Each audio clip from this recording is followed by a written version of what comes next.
minute. Who are you? Mafya. Mafya, mafya, mafya. Ana mafya. Mafya, mafya, mafya. Gece Yarasa ekranlarından hepinize merhaba. Bugün Milton Doyle'la beraberiz. Kendisi bizi kırmadı. Teşekkür ediyoruz. Welcome Milton. Thank you.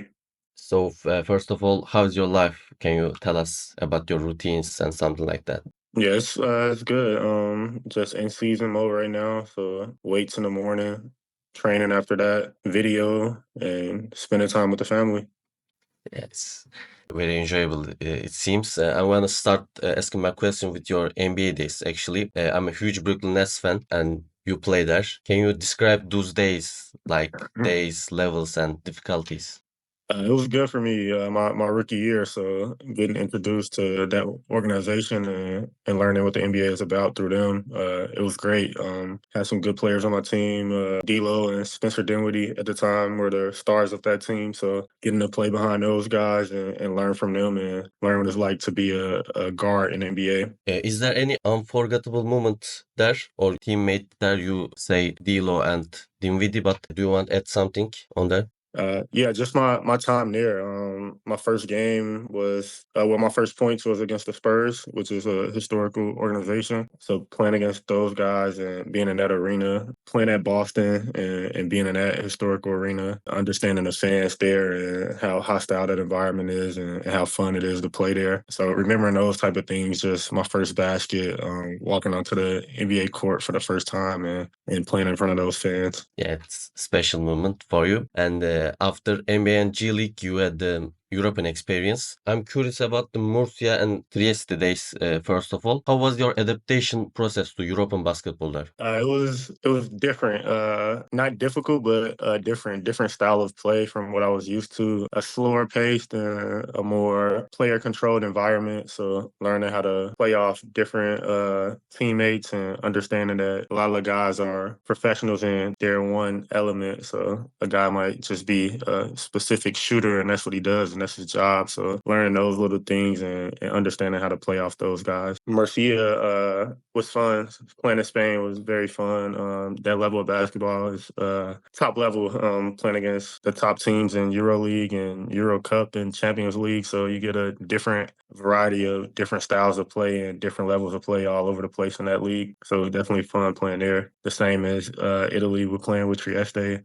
Same playing against the EuroLeague teams there and Euro Cup teams and Champions League teams. So the level is very high and very competitive. And then you continue in Turkey, in my country. You first played in Gaziantep basketball. What were your first impression of Turkey and Turkish basketball? My first impression of Gaziantep was, where am I?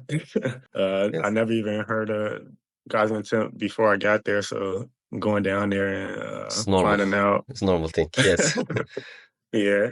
So that was my first impression, but I love playing the Turkish Basketball League. It was fun. It was similar to my style of play that I was used to with the fast pace and a lot of scoring guards, athletic big men, and it was fun to play there. And my team there was really good that year in Gaziantep. Jamar Gully, QJ Peterson, Alpha Kaba. So we had a good bunch of group of imports. Then our Turkish guys were really good. So yeah, I definitely enjoyed playing there, and those are some of my favorite teammates I played with.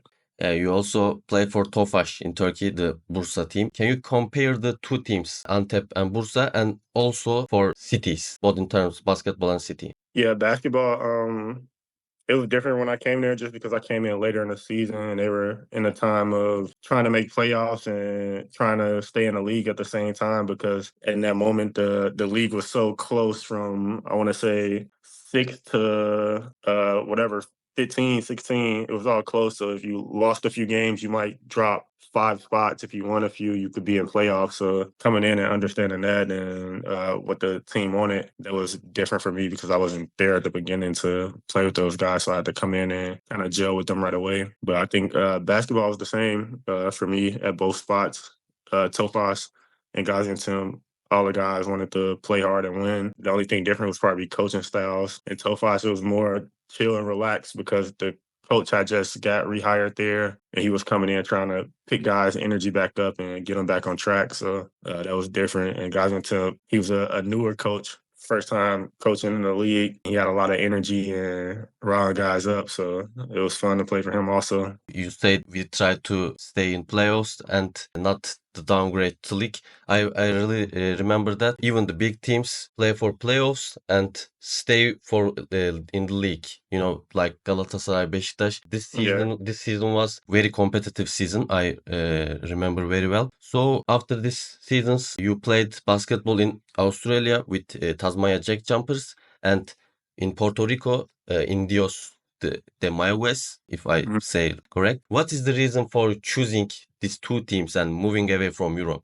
I chose Australia just because the season is shorter. In Europe, it's a 10-month season. Australia is 7 months, 8 months with playoffs if you make it to the championship. So that was one of the main reasons. Then in Australia, also the language barrier, being an English spoken country. So it's easier for my family to come to Australia and be with me for the entire season. And kids go to school in Australia and it isn't too much of a language barrier for them because it's all the same language, just a little different accent. That's about it. Those two reasons were the main reasons of coming to Australia.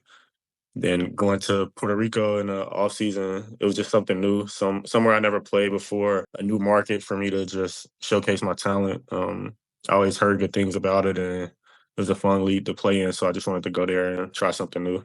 So now in the last part of video, I'm going to ask you a few quick questions and you will answer this question as quick as possible. Okay?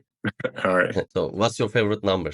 35. Yeah, I know, but I just ask. Can you explain this reason? My favorite players growing up was Kobe Bryant. Then after Kobe, KD. So Yeah. I wear 35 because when I was growing up, people said I had similar playing style to KD and certain movements. I look like KD on the court, just not as tall. So I always tried to model my game after him a little bit. Win the game with your buzzer beater or score 50 plus point and lose the game? Buzzer beater win. Who is the best player you have played with? It's tough. Probably D'Lo. Yeah, it can be. Most famous person on your phone? Hall of Fame, Isaiah Thomas from the Pistons. What's your favorite Turkish food? I You, don't you, know how to say it. you must say it. You must say it. You played Uh, Gaziantep, bro. how you say it? I Yeah, want to it say can be it's dessert. kebab. I like the Turkish bread with the kebab meat. Yeah, it's most famous thing. But I just say you played in Gaziantep, and I wait. You give the answer like baklava, you know? I like baklava, but I like the ice cream baklava. Oh, yeah, it's very high quality baklava. And my last question, it can be a little bit tricky, you know. You live in Australia, and I just want to ask this: have you ever seen a snake in Australia? Nah, never. I seen kangaroos and wallabies jumping across the street, but not a snake or a big spider or anything like that yet. Yeah, happy for you, bro. So thank you so much for coming. It was very enjoyable. Thank Thank you you, again. bro. Thank you. So Thank you. take care, bro. Appreciate you. See ya. All right, you too.